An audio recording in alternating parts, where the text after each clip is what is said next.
In front of her, a contract. The glass slipper was a perfect fit. I think it's rare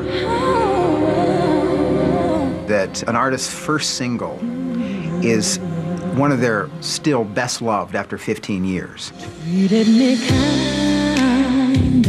On May 15th, 1990, a debut album dropped and a superstar was born. As the world got its first glimpse of Mariah Carey and her vision of love. Mariah Carey. 4 #1 singles, 2 Grammy Awards. What kind of a whirlwind was that?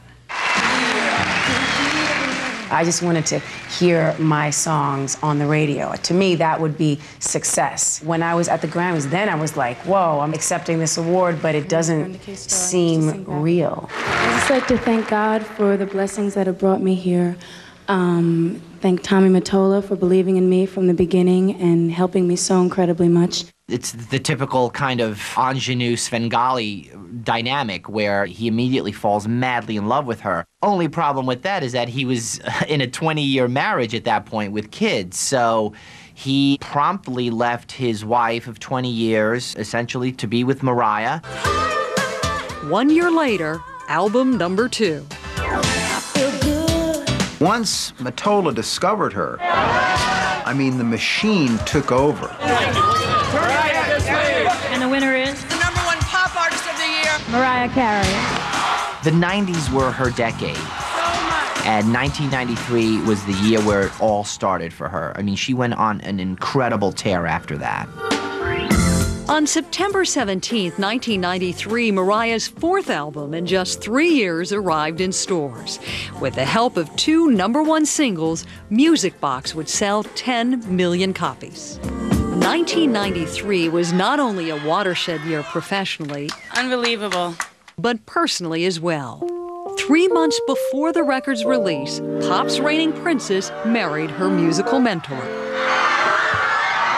Mariah was in love. She met this man who was not only like a father figure and a rescuer, but, you know, someone who paid a lot of attention to her. I mean, he was very romantic and very attentive, but she told People magazine a few months after she got married, yeah, we're in love, this is great, but we do fight a lot. The problems kind of started happening as I started making videos and started being seen by people in a way that I guess was threatening to him. Baby, look what we've become. I was in it, and then it turned into something else. So it was just a gradual process of let me make this work, let me make this work. Maybe if I get married, it'll work because then he won't feel threatened.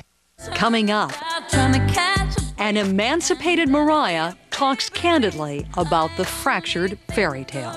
I'm trying to think of the right word to express exactly what it was. It was stifling.